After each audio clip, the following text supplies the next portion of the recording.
Welcome back to Whence Came You, a Masonic podcast featuring research papers and discussions related to Freemasonry. Here's your host, Brother Robert Johnson.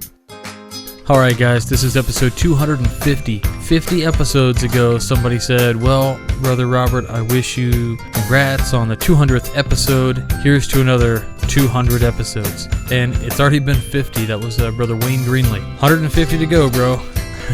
We've got a great program this week. We've got a cool paper that came out of the Northern Light magazine some time back. It's entitled Myth or Truth, and it's got some interesting parts of it. The version of it that I'm pulling from the internet actually is a little broken up, and it had some amendments to it and some other things that maybe the author came by later or served as different revisions for different versions of the paper. So there will be some odd continuity issues within the paper, as the author might address a myth and then address it again with some different words and different points. Not exactly sure why that happened. We will also have a great Masonic Minute segment with Brother Stephen L. Harrison.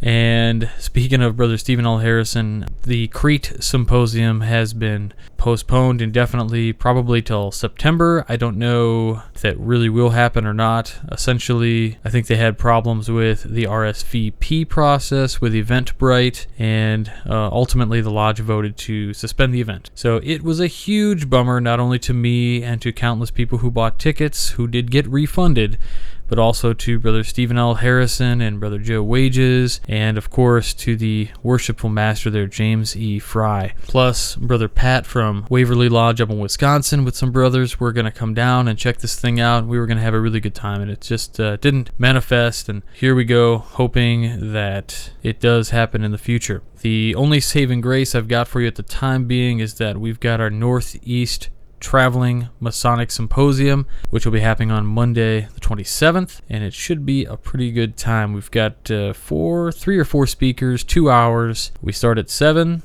we close at 9 no matter what, so it's a good time, and I think you guys would all really enjoy it. For more information about that, just go to www.firstneil, that's 1stneil.com. So we had a short episode last week due to the Father's Day weekend. I just didn't have a whole lot of time to record. We were really busy, so not particularly doing anything for Father's Day, just busy things throughout the week. I should also mention that in July, we will have Brother Adam Thayer be hosting a episode, I believe the week of the 20th, which will be really neat. I'll be out of town. I'll be in Columbus, Ohio. So if you're a brother listening and you're in the Columbus or Dublin, Ohio area, shoot me an email if you got a lodge meeting happening. I'd love to be able to do a little bit of traveling while abroad. And without any further delays, let's get right into this cool paper that we got this week, that we have this week, again coming from the Northern Light.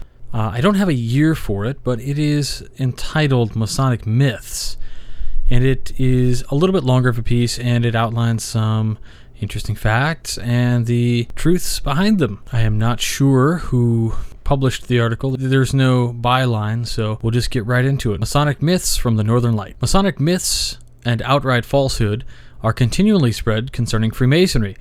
This is an attempt to set and keep the record and the history of the craft straight. Throughout the centuries, Freemasonry has taught its valuable lessons through allegory and symbols. The man from Galilee used parables extensively and well. Many historians and better speakers constantly employ anecdotes to illustrate the points that they would like to make. These methods emphasize the search for truth in an interesting and factual manner. Myths, on the other hand, can be innocent or dangerous. They can be outright lies or the perpetuation of distortions handed down through the generations. Many of these were invented by Masonic writers and speakers to enhance the image of Freemasonry. Some of these corruptions have caused the craft problems with credible historians because they were outrageous lies. Freemasonry actually requires no exaggeration to magnify its greatness. The simple truth is all that is required to tell its story.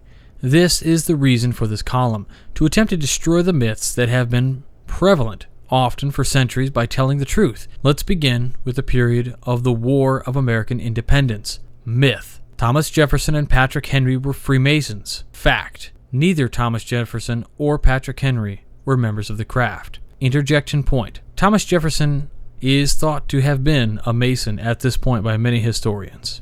Continuing on.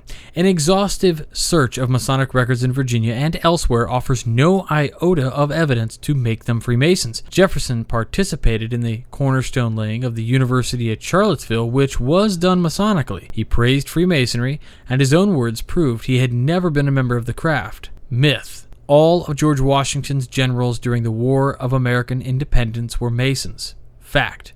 33 of the generals serving under Washington were members of the craft, a long way from quote-unquote all. The late James R. Case and Ronald E. Heaton made a comprehensive study of the Revolutionary period and debunked many of the claims considered here. Myth. Washington insisted that Marquis de Lafayette be made a Mason before he would promote him to general, and the same claim has been made about Baron von Steuben. Fact. Both Lafayette and von Steuben were Freemasons before they arrived to help fight the British. This was true of Lafayette even though he wasn't 21 years of age when he arrived in America. It's highly likely that Washington never did know they were Masons. The stories of both of these men are highly interesting, but space prohibits the telling of them here. Myth. The governors of the 13 original colonies when Washington was inaugurated as President of the United States were Freemasons. Fact. From Lexington until the inauguration, 30 different men served as governors. Of these, 10 were Freemasons. That's 1/3. Wouldn't it be wonderful for the country if we could claim the same percentage today? Myth. The Boston Tea Party was organized in St. Andrew's Lodge in Boston, and its members participated in tossing the tea into Boston Harbor. Fact. So well has the secrecy surrounding the Boston Tea Party been kept that, at this point in the text, it is broken up and unreadable, so I actually can't read the rest of this statement. I do apologize for the inconvenience. Moving on. Myth. All or almost all signers of the Articles of Confederation, signers of the Declaration of Independence, and signers of the Constitutions were Freemasons. Fact. 10 of the signers of the Articles, 9 signers of the Declaration, and 13 signers of the Constitution, and only this number were or would become Freemasons. Even so, this is an excellent percentage of the participants. It should be noted that Edmund Randolph, Governor and Grand Master of Virginia, although an important participant in the Constitutional Convention, didn't sign the document. He did, however, fight for its ratification. It should also be noted that 4 presidents of the Continental Congress were Freemasons: Peyton Randolph of Virginia, John Hancock of Massachusetts, Henry Lawrence of South Carolina, and Arthur St. Clair of Pennsylvania. For further study, see Masonic membership of the Founding Fathers, the Masonic Services Association, 8120 Fenton Street, Silver Springs, Maryland, 20910. Myth. There are many aprons owned or worn by George Washington floating around. Fact. The only documented apron owned by Washington was one presented by the firm of Watson and Cassell. It had been made by nuns at Nantes.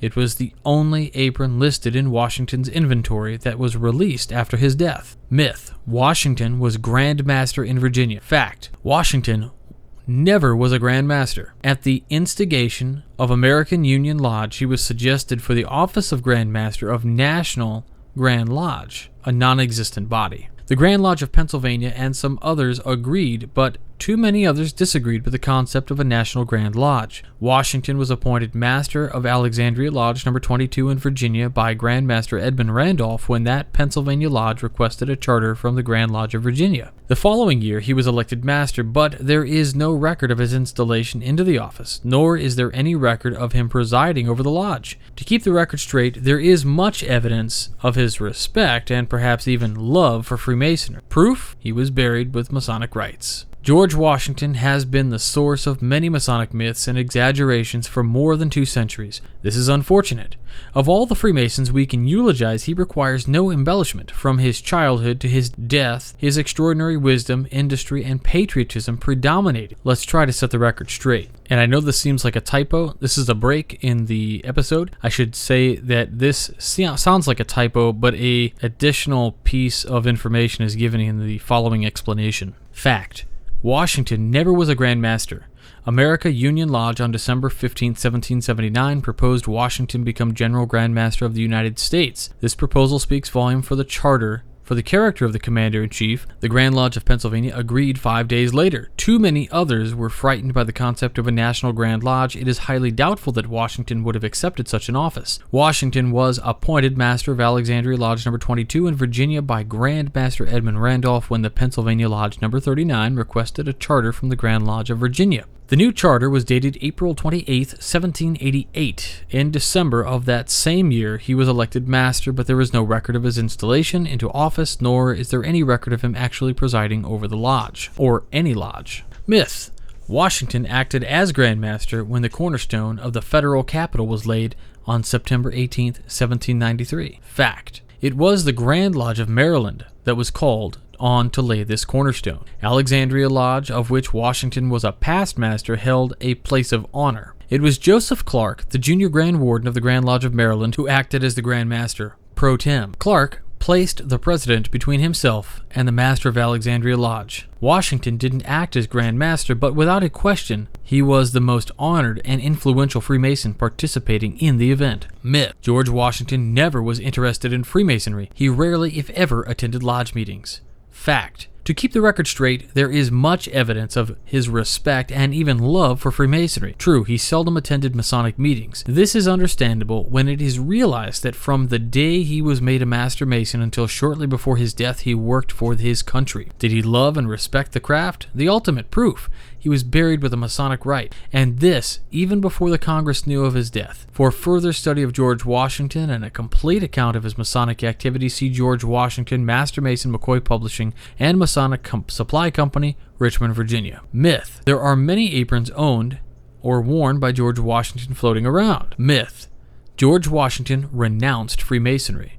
Fact: on the contrary, he remained a member of the craft from the moment he was initiated into the lodge at Fredericksburg, Virginia No. 4, until the day he died. Even then, his wife Martha asked the Freemasons of Alexandria, Virginia to hold and conduct his funeral. See above. In 1837, at state expense, Joseph Ritner, governor of Pennsylvania, endeavored to quote-unquote save the reputation of the first president. He had published a tract, quote-unquote, proving Washington had never participated in Masonic events. Earlier, the Blanchards, father and son, and heads of a so-called quote-unquote Christian anti-Masonic organization, were among the first quote-unquote Christians to quote-unquote prove Washington wasn't a Freemason. Much of the anti-Masonic diatribe they promulgated has been carried to the present by crusading quote-unquote saints against quote-unquote secret societies. Sorry about the quotes. Myth: Washington was uneducated. Fact: uneducated, no.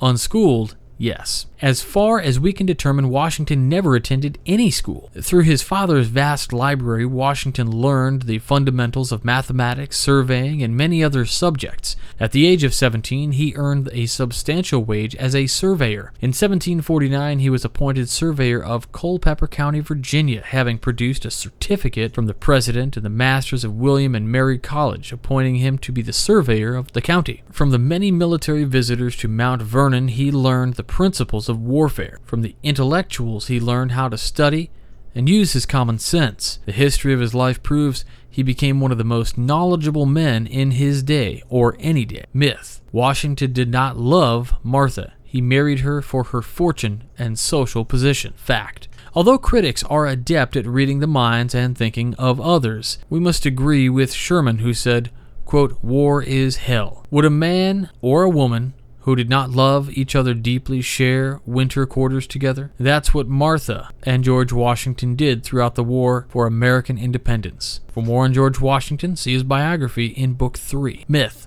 the oldest Masonic building in the United States is that of the Royal White Hart Lodge in North Carolina. Fact: not true. It's Mason's Hall in Richmond, Virginia, the home of Richmond Randolph Lodge No. 19 and Richmond Royal Arch Chapter No. 3. The building, owned by Royal White Hart Lodge, wasn't built until 1821. Mason's Hall was built in 1785. It was originally the home of Richmond Lodge No. 10, the first wholly new lodge chartered by the Grand Lodge of Virginia. It was also the first permanent home of the Grand Lodge of Virginia. Myth: Freemasonry is a religion. Fact: absolutely false. This is one of several arguments employed by certain religious fanatics in an attempt to discredit Freemasonry. They quote Albert Pike and Henry Wilson Coyle, among others, neither of whom was a man of the cloth, to quote-unquote prove their statements. Pike was not a researcher. Most of the hundreds of thousands of words he wrote came from his own mind, or the minds of others whom he never mentioned but with whom he agreed. Coyle wrote millions of words about Freemasonry, and he was a lawyer and an excellent Masonic researcher. Most of the time, the words of these and other writers are taken out of context to quote-unquote prove the thesis of the anti-Masons. Freemasonry's enemies conveniently ignore the thousands of Christian ministers and some rabbis who prove beyond a shadow of a doubt that Freemasonry, although religious, is far from being a religion. Here are just 3 of these doctors of divinity who have proven the critics in error: Joseph Fort Newton, Norman Vincent Peale, and Forrest D. Haggard. Myth: Freemasonry is a secret society. Fact: unequivocally false. This is widely stated and believed even by Freemasons. Many Masons believe this so strongly they won't even talk to their wives and families about the craft. Many writers of yesteryear help promote this error. Our ritualists have added to this belief. The critics of Freemasonry want the world to believe in this secrecy because they have little else on which to stand. Yet by no stretch of the imagination can Masonry be termed a secret organization. If it was, no outsiders would even know of its existence. Anything that is known is not secret. Without question, there are many organizations that are secret throughout the world, but only men and women within those circles are familiar with them. Most, if not all, ritualistic religions have conclaves, literally rooms locked with a key from outsiders. Should these be condemned along with Freemasonry? Secret means kept from general knowledge or view, kept hidden, operating in clandestine manner, and on and on. Secret groups meet in places known only to a few. Freemasons meet in places clearly marked for public to see. Secret outfits never record anything that might become public property. All Masonic functions are fully recorded. Proceedings can be read to the general public. Thousands of books have been written and published about Freemasonry. Millions of words about the craft come off printing presses every year. The Northern Light is an excellent example. Members of secret bands never advertise their affiliations. Freemasons proudly wear the square and compasses and other emblems. There are no secrets in Freemasonry, I've been saying for years. Break in the paper, false claim. Back to the paper. There are several excellent Masonic libraries, such as the one in Lexington, but non-Masons rarely visit them. The so-called secrets in Freemasonry have been quote-unquote revealed over and over again in books that can be found in any library or large bookstore. With the coming of television, these secrets, often distorted, have gone into the homes of millions of people. So let us dispel the myth that Freemasonry is a secret organization. It isn't. It never has been. Note: several Freemasons are so concerned with the statements made in their churches about Masonic secrecy, they asked for help in answering their critics. This is an attempt to help them. Myth: much of our Masonic ritual was written by William Shakespeare. Fact: there is no evidence to indicate Shakespeare even knew there was an organization of stonemasons that would eventually become speculative Freemasonry. The old Gothic constitutions are the basis for the constitutions of the Freemasons, compiled by Dr. James Anderson in 1722 and adopted in 1723. There is nothing in the Gothic tomes that remotely resembles the writing of the bard. Many of Shakespeare's phrases have found their way into the rituals of the craft, but they certainly were not written especially for this purpose. It would be nice to claim William as an early accepted member, but we can't. And let's stop trying. Myth: there have been several women who were regular Freemasons. Many prominent Freemasons have said this is true. Fact: the constitutions of the Freemasons in 1723, on which all Masonic law is based, tells us Masons must be males. Every regular Grand Lodge in the world specifies that Freemasons must be males. There are no exceptions. To make a female a Freemason would be illegal. A few ladies have been said to have been initiated into Freemasonry for various reasons. Among them was Miss Maria des Ramis, who was initiated into Lodge Les Libres Penseurs, or Freethinkers, in Paris in 1881. The master of the lodge was expelled. Shortly thereafter, the lodge is said to have become co-Masonic, composed of men and women. Co-Masonry is prevalent today in this country, but isn't recognized by regular Freemasonry. In this country and in England, there are lodges of women Freemasons. These ladies call themselves brother and use the same titles as do regular Masonic lodges. During a forum a couple of years ago, a young master of a lodge said, "I have one regret. I can't call my mother brother." Myth: the Lodge of the Holy Saint John at Jerusalem did or does exist. Fact: symbolism is an important function in Freemasonry. Actually, symbolism is found everywhere. You're reading symbols right now. The $sign is an example. As I understand it, this sign was originally composed of two other symbols, an S and a U joined. As Freemasons are craftsmen, and St. John the Evangelist and St. John the Baptist were chosen as patron saints of Freemasonry perhaps about 1598 or so, they had to belong to a lodge, didn't they? What better lodge than an imaginary one? And shouldn't it be Jerusalem? No such lodge ever existed.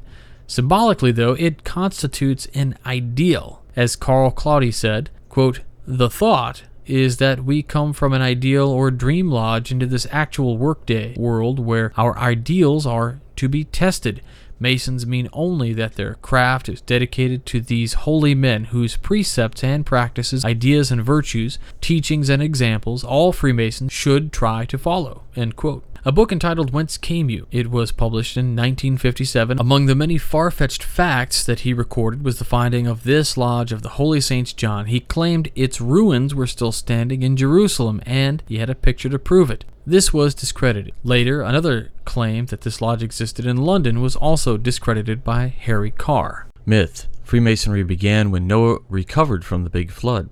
Fact: wonderful if true, Dr. James Anderson, in his 1723 Constitutions, gathered information from old Masonic documents. He believed Noah and his sons, Japheth, Shem, and Ham, were all Masons true. There are those who take the craft back even further to the days of Adam. Actually, no man knows when, where, or how Freemasonry as we know it began. Addleston is said to have convened a meeting of Masons at York, England, in AD 927. There are signs that some form of Masonry existed from the 13th century on. Masonry's oldest known document, the Regis Poem, was written at about 1390 and is based on older documents. We do know that operative craftsmen employed a form of teaching that has come down to us.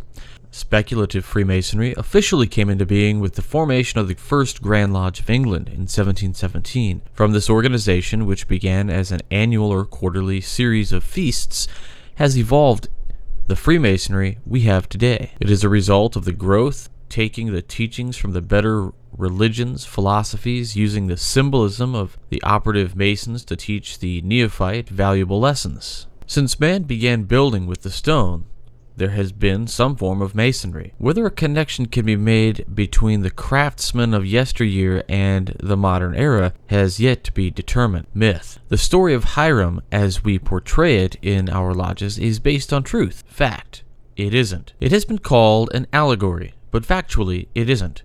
An allegory is a story within a story. What we portray is actually a fable, but it's a fable that teaches valuable and unforgettable lessons. The Temple of Solomon had built to the glory of God was a fact. The story as told in the third or Master Mason's degree is not meant to be factual. In a broad sense, it can be called a legend. The Hiramic legend is an important part of the teachings graphically imprinted on the mind of the candidate. I put it this way: in the craft and its symbols, the lessons found in the legend of Hiram Abiff reach to the roots of the soul and spirit. They are instilled in the heart forever. You were an active participant, so that these lessons would be deeply implanted, never to be lost. The ultimate triumph of good and evil and life over death has been depicted throughout the ages in drama, song, and story. Legends depicting central figures being killed and then returned to life were common to many religions and rites. These undoubtedly had a bearing on the development of the lessons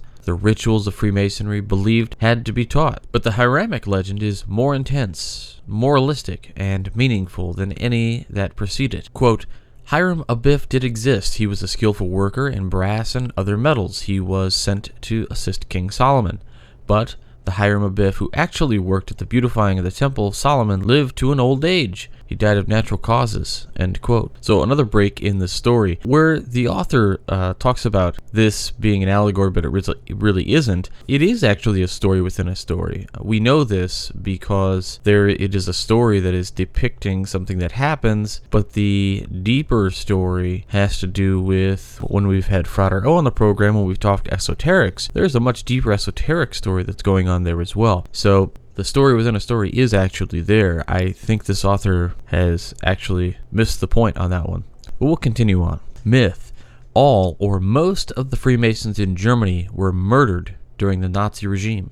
Fact. The truth about the horrors of Nazism will never be known. The number of German Freemasons sent to concentration camps, the gas chambers, prisons, tortured, or murdered in their homes will never be known. Unscientific research, the only kind possible in this case, indicated to Boyd that about 2/3 of the then 85,000 Masons in Germany were injured in some manner. This left 1/3 untouched. The number of actually murdered or tortured is open to conjecture. It must be remembered that the Nazi horror reached into the other countries and the Freemasons in them. Fact. However, we do know without question that Freemasonry is the finest organization prescribed by dictators, an organization that believes in and teaches the brotherhood of man under the fatherhood of God, that believes in the search for truth cannot be allowed to exist under a despot. Myth. Adolf Hitler hated and feared Freemasonry. Fact. Not exactly.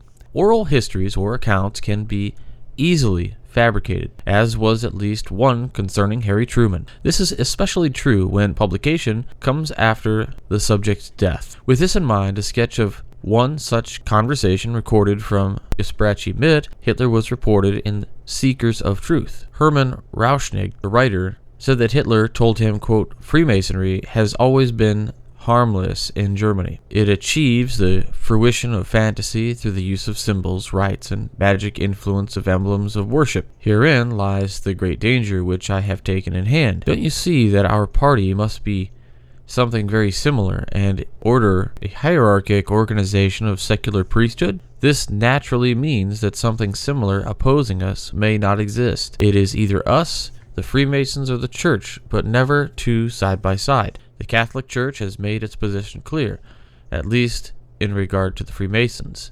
Now we are the strongest, and there we shall eliminate both the Church and the Freemasons. End quote. Myth.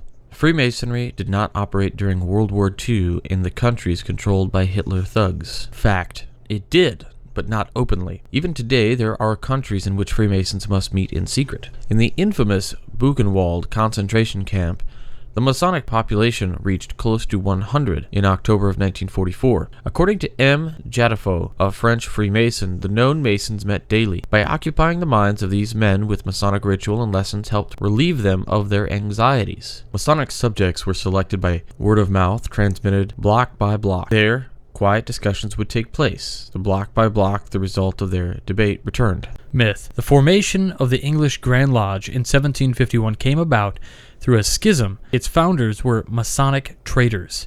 Fact.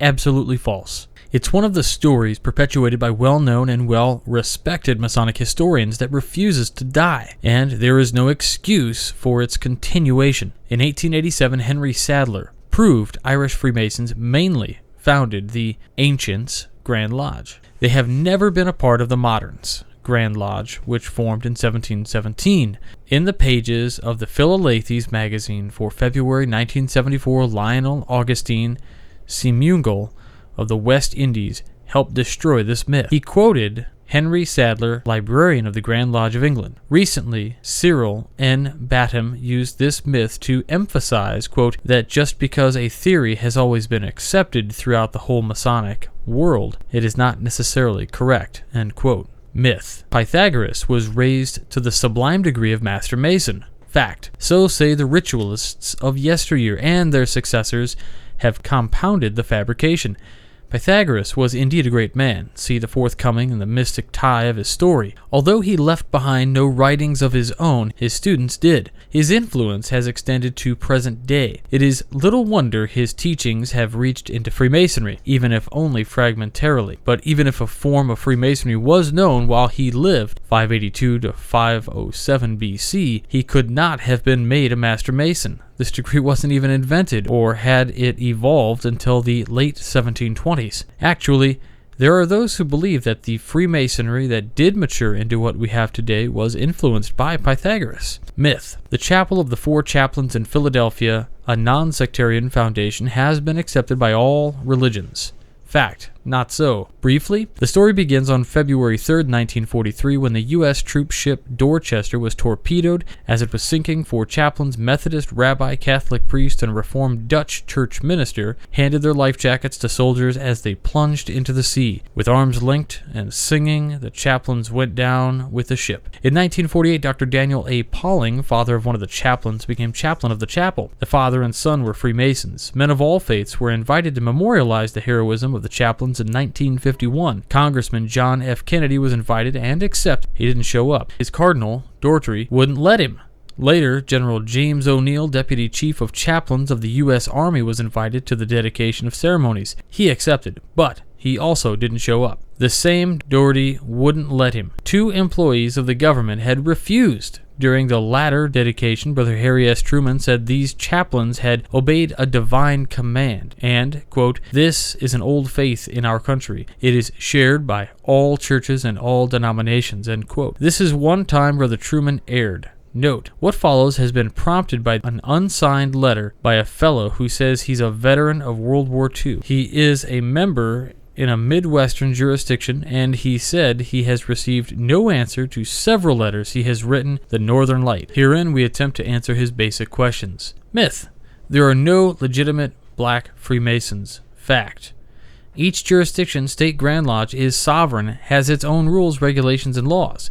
Freemasons, even those who are officers and members of appendant bodies, must adhere to the laws. As far as I can determine, no Grand Lodge has a law prohibiting a black man from petitioning one of its Masonic lodges. There, as with all petitioners, the results of a ballot box will determine if he is elected. The individual member of each lodge will determine how he ballots. As Freemasons, we know only the criteria for election to receive the degrees are the petitioner's moral qualification. Religion, race, color, creed should never enter into this decision. We also know many of us are fallible. Freemasonry is in a predicament. There is an excellent black organization of predominantly black Freemasons called Prince Hall Masonry. Throughout the United States, there are Prince Hall Grand Lodges composed mainly of black men. This group traces its origin to 1775, older than the United States, when 15 black men, including one Prince Hall, were made Master Masons. In 1784, this loosely knit group received an English charter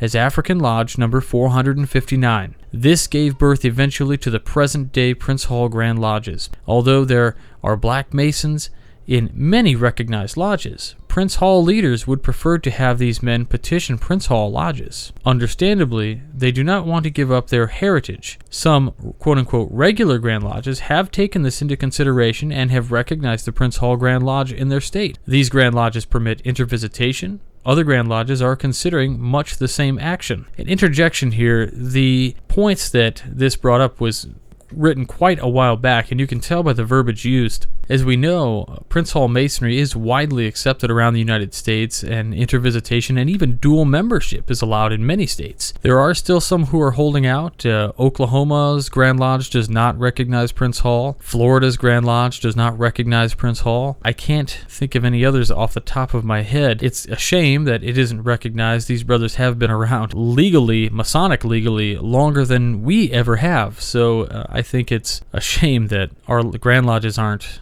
or these Grand Lodges don't recognize, because they technically don't have to recognize us. They had the charter first. But I digress. Myth. World War I and II veterans petitioned Freemasonry in great numbers, but no Vietnam veterans are Freemasons. Fact. Partially true and completely false. Veterans of world wars did come into Freemasonry in great numbers. During those wars, they found the principles taught in Freemasonry in action. This was especially true during the Second World War. Freemasonry, through the Masonic Services Association, went into action even before the United States entered the conflict. It was aided by congressmen and senators who were Freemasons, with Harry S. Truman taking the lead. Till long after the war with the MSA, with the support of the Grand Lodges and such bodies as the Northern Masonic Jurisdiction, provided a quote-unquote home away from home for servicemen and women in this country and overseas. Freemasonry was highly visible. The political climate wasn't the same during the Vietnam quote-unquote police action. In an attempt to contain communism, Brother Harry S. Truman sent 35 quote-unquote advisors to help the French in Vietnam in 1950. Later, After the French had capitulated, Eisenhower answered a request by South Vietnam and sent a handful of American advisors. John F. Kennedy, rarely mentioned in connection with this fiasco, greatly escalated American involvement, turning it into a political war. It continued to be mismanaged by politicians. The hands of military strategists were completely tied. The furor created in the Congress overflowed to the streets and especially universities and colleges in the country. The war, as with all Freemasonry on several occasions with Conrad Hahn, then executive secretary. This isn't the time or place to relate what was discussed, except to say he was deeply concerned. The hospital visitation program was the only important link Freemasonry had with our Vietnam veterans. It remains an important link. It's false to say that no Vietnam veterans have become Freemasons. A check with several folks and organizations such as the National Sojourners proves many of the men who upheld the honor of the United States by serving in Vietnam are Freemasons today. Totally true. A bunch of my best friends at Lodge and my mentors were all Vietnam vets. Amendum. In my segment about the chapel of the 4 chaplains, I wasn't as clear as I should have been. May I blame this on space constraints? Nah. I wrote, quote, Dr. Daniel A. Pauling, father of one of the chaplains, became chaplain of the chapel. True, but I added, quote, the father and son were Freemasons. A son was, but not the chaplain who gave his life jacket to a soldier. Later, the father did say this son planned on becoming a Freemason. I didn't mention, and I should have, that George L. Fox, one of the 4 chaplains, was a member of Moose River Lodge, number 82, Concord, Vermont. Myth. All Freemasons realize they should, among other important things, continue searching for truth, that exaggeration and outright lies have no place within Freemasonry. Fact. The search for truth can be dangerous. Fifth hand, I learned several highly placed members of the craft are being urged to have me expelled from Freemasonry. The reason? I'm destroying Masonry. And how am I doing this? By seeking the truth, by attempting to destroy the myths that well-meaning, I hope, Freemasons have perpetuated throughout the years. Item.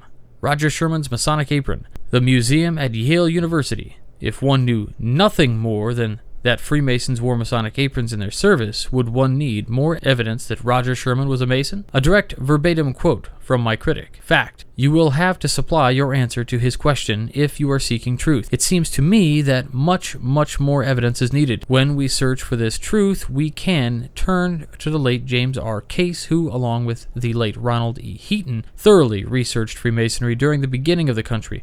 Sherman and Case were both Connecticut Yankees. This is what Case wrote concerning Sherman. Quote, not a Freemason. 2 of his sons were. His apron, once in Yale memorabilia, cannot be traced to him. There is no evidence of any kind of support of the opinion that Roger Sherman was himself a Freemason. And what follows for about 10 more pages are amendments on many of the statements the guy had made. So I'm not exactly sure who the writer of this piece was, but it wasn't in the Northern Light. It was highly critiqued, and he addresses all of his critiques in this very long paper, of which we read 50% of. I didn't read the amendments, because if you'd like to read those, you can download them via the app. I'll have the whole thing in PDF, although the formatting is a bit wonky. I do apologize. But he ends this paper with, it says, it's with mixed emotions I say goodbye to y'all. Dick Curtis has been my friend for many years. His predecessor was also a good friend, but time has snuck up on me. There are a couple of things I would like to accomplish before the Grim Reaper carries me away. Time isn't standing still, but I'll still be around for my critics to take pot shots at, and I'll continue to work for Freemasonry as I have for more than 4 decades.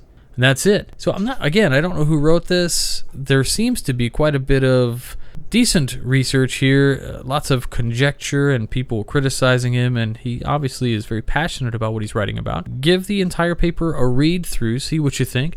Drop me some comments on the Facebook or through Twitter at Whence, and I hope you guys have a good time reading it. There are some fantastic parts in here. There are some dry parts, admittedly, but we're all about Masonic education, and so there was some good education there, I thought. And with that, let's go into this week's Masonic Minute with illustrious brother Stephen L. Harrison.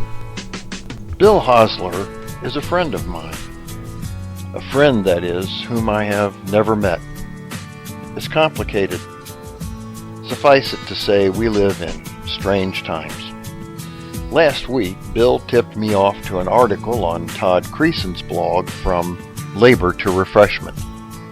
Todd is a friend of mine whom I have met. Among many other things, he's the founder of the Midnight Freemasons Authors Group. If I gave you his entire Masonic resume, we'd have to call this segment the Masonic Hour.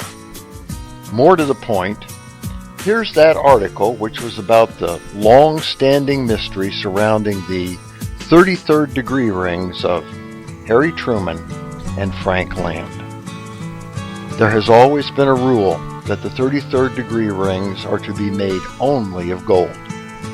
It caused quite a stir when Frank S. Land, the founder of D. Malay, had a ring crafted of silver, and he wore it. There's no question about it, that's absolutely true. But years later, a rumor started that Harry S. Truman, after he received his 33rd degree, was seen also wearing a silver 33rd ring. As a past Grand Master of Missouri and former President of the United States, the idea he would have worn a 33rd degree ring made of anything other than gold caused quite a controversy amongst Scottish Rite Masons. Some said it simply wasn't true, that Truman never owned or wore anything other than a gold ring. Others claimed the ring he was seen wearing was actually Frank Land's ring. They were friends. But Harry's silver ring never turned up. So as time went on, most people believed it was probably just a rumor, a myth. When I received my 33rd degree in 2011, I asked one of the active members of the Supreme Council about the rumor that Harry S. Truman wore a silver 33rd degree ring. I was told very curtly that it never existed. I was also reminded that in the Northern Masonic jurisdiction, 33rd degree Masons were to only wear the ring they were given. I wasn't to even think about buying one of those flashy 33rd rings with lacquer and diamonds. There were rules about such things after all, and there was absolutely no evidence whatsoever that Truman ever owned, wore, or had a ring like that made. Case closed. It's false, right? Well, guess what turned up last December? That's right, a silver 33rd degree ring. Harry S. Truman's silver 33rd degree ring, no less. And we even know now where it came from. In hindsight, it makes perfect sense. It was inscribed inside, "To Harry S. Truman, a gift from Frank S. Land." Todd goes on to note the rings would be on display at the Missouri Lodge of Research 2016 Truman Lecture, and it would be the first time both silver rings would be seen together. He also points out, tongue-in-cheek, that an article he previously wrote claiming Truman's ring was most likely a myth had suddenly and mysteriously disappeared.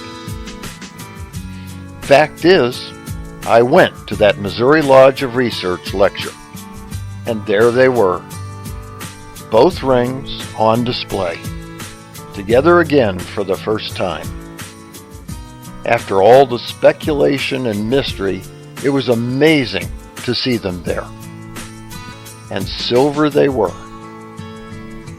Silver in color, that is. But the accompanying sign told a different tale. The rings, it said, are not silver at all. They are, in fact, made of platinum. And that, as Paul Harvey used to say, is the rest of the story. For the Whence Came You podcast, this is Steve Harrison with the Masonic Minute. All right, always fantastic.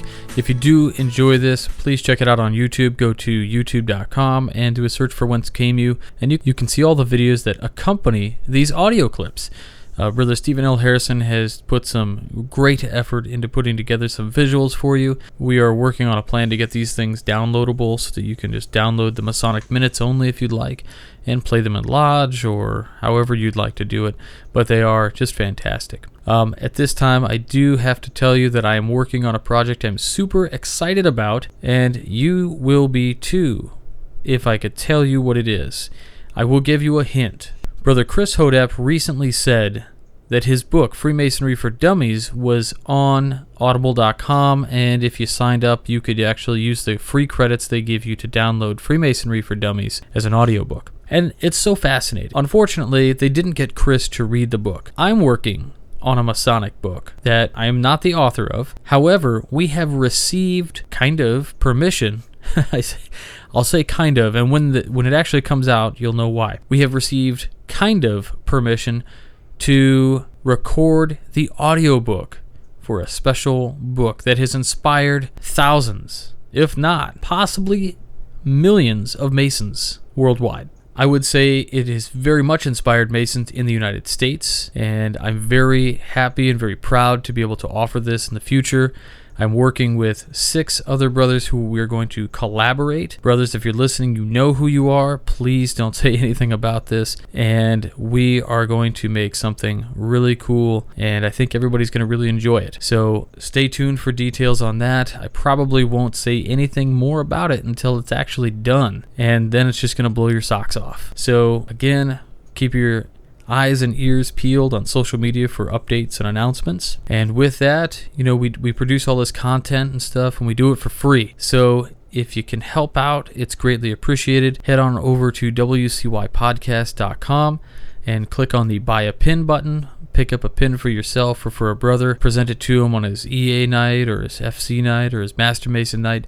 I'm not somebody who says you have to be a Master Mason to wear Masonic regalia. You're entitled to a Masonic burial at an EA level, so why can't you wear a pin? So if you know a brother out there that you want to present a pin to or one for yourself again, please consider picking one up on our website. Just click the link, buy a pin. And if you don't want a pin and you just want to contribute, consider becoming one of our donators via PayPal, whether you do a one-time donation or a recurring donation, whether it's 50 cents or $1, it doesn't really matter. What matters is that you are contributing and becoming a producer of this show. Anybody who donates to the program is a producer of this program, and that's what's so great. This program is produced technically and physically by me, but monetarily supported by you. You pay for the hosting, you guys pay for the equipment, and it's such a dream to be able to bring this to you guys. And we have great staff, and nobody's paid.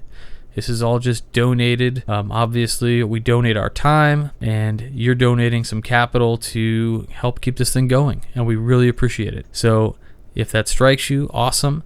And if you don't want to donate, that's okay too. Okay, if you can and you want to do some shopping maybe and help the show out, then please check out any one of the links we've got. Specifically, you can check out freemasonryart.com and use the promo code WCY. You can go to onitlabs.com and just click through the links on our website to go there and use the promo code WCY at checkout. You can go to Buy Banker's Best Beard Care. So beard oils and lip balms and good stuff. You can go there. That is owned by a brother, and he'll do 20% off if you use the coupon code BBWCY357 at the checkout. And if you can't remember the coupon code, just go to the website. I list it right there, so you can just click the link, highlight the code, or vice versa, and paste it in there. Great prices on everything, and these guys all help with a little bit kickback to the show. So you get something cool, you get a discount, you're helping the show. It's a win-win-win. So with that, I just want to remind you, we've got some great stuff coming up on the Midnight Freemasons. Brother Jason Richards has an amazing new segment coming, along with the continuing efforts of Brother James E. Fry, who has just a great series coming through. It's called Individuation of the Craft. It is kind of a psychological breakdown, and it'll be broke down into several pieces, short, sweet, probably going on for 10 weeks, I'll imagine. We've got quite a few pieces to break it into because these are best digested in chunks. Good information, chunked information. It'll help you digest. Serious topics, Just great stuff. We've also got, like I said, Jason Richards has a new segment. It's coming out. It's Masonic Oddities. That's right. If you guys ever watched one of these oddity shows where there's like a thrift store or something that sells oddities and you're addicted to that kind of stuff, well, what if I told you your brother Jason Richards is into that stuff too, and he is writing about it? It is sure to fascinate the occultist, the historian, and the general lover of esoterics and just Freemasonry. It's a great blended topic, and I'm really looking forward to bringing these to you. Look for the first one probably this upcoming Friday. So check those out. Brother Stephen L. Harrison's got some great stuff. Again, we publish on Mondays, Wednesdays, and Fridays. We've got over 1,000 articles out there. This is the #1 Masonic blog on the internet. And I'll say that with confidence, and it's because the readers drive the content. We're not sitting here producing things that just Grand Lodges want you to hear. We're not here naysaying the craft. We're not here always critiquing. We have critiques, we have motivators, we've got exposés, we have historical stuff, we've got hilarious stuff even. Brother Todd E. Creason is classic for putting together something that just makes us laugh and makes us think, and proud to be Freemasons all at the same time. We've got some great talented writers, and of course Brother Michael Shirley and Adam Thayer, everybody else, Wayne Greenlee and all the contributors. We've got such a great cadre, a great team of people who have views from all over the world. So please check it out. Like I said, the users drive the content, and that's what makes it so great. And if you do like Masonic podcasts, you must, because you're listening to this, give us a shout out on the Masonic Roundtable. We go live every Tuesday at 10/9 Central. Now, some weeks I'm not there. That's because I actually have 2 different kinds of meetings on Tuesdays. On the 3rd and 4th Tuesday of every month, I have a Masonic meeting. So usually I'm mobile and calling in, and we're recording live over Hangouts. So if you can, check it out. If you'd like to just listen to it as a podcast only, that's cool too. Otherwise, you can watch the live video feed. 10/9 Central every Tuesday. Don't miss it. With that, I'll bid you all adieu for this week. I'll talk to you all next week, and until then, stay on the level. For Whence Came You, I'm Robert Johnson. You've been listening to Whence Came You, a Masonic podcast featuring research papers and discussions related to Freemasonry with your host, Brother Robert Johnson. Be sure to join us for our next edition.